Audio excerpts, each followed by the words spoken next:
పరిశుద్ధ నామమునకు మహిమ కలుగును గాక. క్రీస్తునందు ప్రియ దేవుని బిడలారా, ప్రభువైన యేసు క్రీస్తు పరిశుద్ధ నామంలో మీ అందరికీ ఈ ఉదయకాల శుభములు తెలియచేయచ్చు ఉన్నాను. ఈ దినమంతయు మీకు మీ కుటుంబానికి దీవెనకరముగాను ఆశీర్వాదకరముగాను దేవుడు అనుగ్రహించాలని మీ కొరకై ప్రార్థిస్తూ ఉన్నాను. నేటి దినము కొరకు ఏర్పాటు చేయబడిన దేవుని వాక్యము నిర్గమ కాండం 5వ అధ్యాయం 1వ వచనం. తరువాత మోషే అహరోనులు వచ్చి ఫరోను చూచి, ఇజ్రాయేలీల దేవుడైన యెహోవా అరణ్యములో నాకు ఉత్సవము చేయుటకు నా జనమును పోనిమ్మని ఆజ్ఞాపించుచున్నాడనిరి.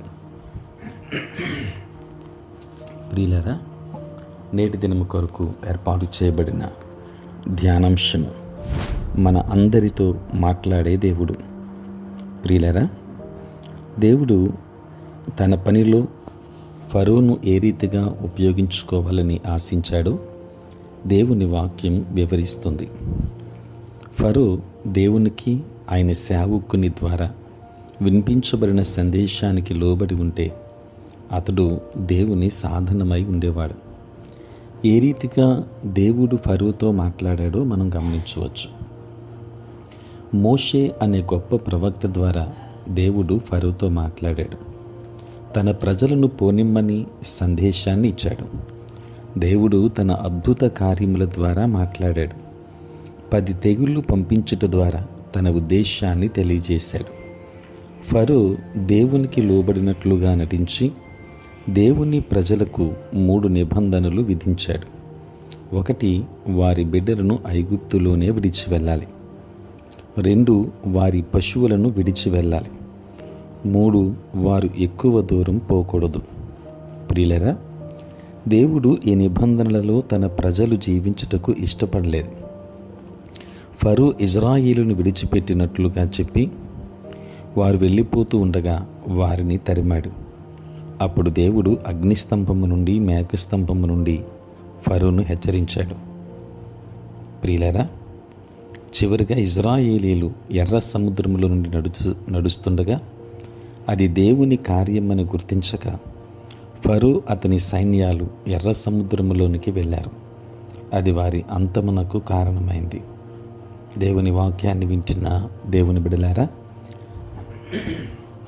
మనం ఎలాంటి వారమైనా దేవుడు మనలను అనేక రీతులుగా ఫరోను హెచ్చరించినట్లుగా హెచ్చరిస్తాడు. లోబడితే ఆయన సాధనాలుగా ఉంటాం. లోబడకపోతే మన మార్గాలు నాశనానికే మనల్ని నడిపిస్తాయి. కనుక దేవుడు మనతో మాట్లాడుతూ ఉన్నప్పుడు దేవునికి లోబడి ఆయన చేతిలో సాధనాలుగా వాడబడదాం. దైవాశీర్వాదాలు మెండుగా పొందుకుందాం.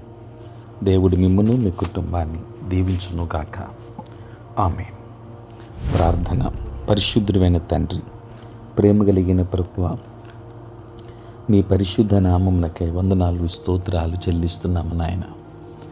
రాత్రంతయు కాపాడి సంరక్షించి సుఖనిద్రను మాకు దయచేసి మా జీవితంలో మరి ఒక నూతన దినాన్ని తండ్రి మేము చూడగలిగే భాగ్యాన్ని ప్రభువా మీరు మాకు ఇచ్చినందులకే స్తోత్రాలు. దేవా, ఈ దినమంతా కూడా మీ సన్నిధి మాతో ఉంచండి. మీ ప్రసన్నత మాకు దయచేయండి. మా ప్రతి బలహీనత నుండి విడుదలనివ్వండి నాయన. మాటలలో, తలంపులలో, క్రియలలో ఏ విధమైన పాపములోనికి మేము పడిపోకుండా నీ పరిశుద్ధాత్మ కాపుదల మాకు దయచేయండి. దేవా, నీకు స్తోత్రాలు చెల్లిస్తూ ఉన్నాను నాయన. నేటి దినాన పుట్టినరోజు మరియు పెండ్లి రోజు జరుపుకుంటున్నటువంటి బిడ్డలను ప్రభువా మీరు దీవించండి, ఆశీర్వదించండి. నూతన ఆశీర్వాదములు మెండుగా అనుగ్రహించండి. దేవా, నీ సేవా పరిచర్య చేయుచున్న ప్రతి సేవకుని దీవించండి. ఉద్యోగస్తులు, వ్యాపారస్తులు కష్టపడి పని చేసుకుంటున్నటువంటి ప్రతి బిడ్డను మీరు ఆశీర్వదించమని వేడుకుంటూ, మేము ప్రభువా మీరు మాతో మాట్లాడుతూ ఉన్నప్పుడు మీకు లోబడి నాయన మీ చేతిలో సాధనాలుగా వాడపడటానికి సహాయం చేయమని యేసు నామములో ప్రార్థించి వేడుకొనుచున్నాము తండ్రి, ఆమేన్. తండ్రి, కుమార, పరిశుద్ధాత్మ త్రియేక దేవుని దీవెన సదా మీకును మీ కుటుంబానికి తోడై ఉండును గాక. ఆమేన్.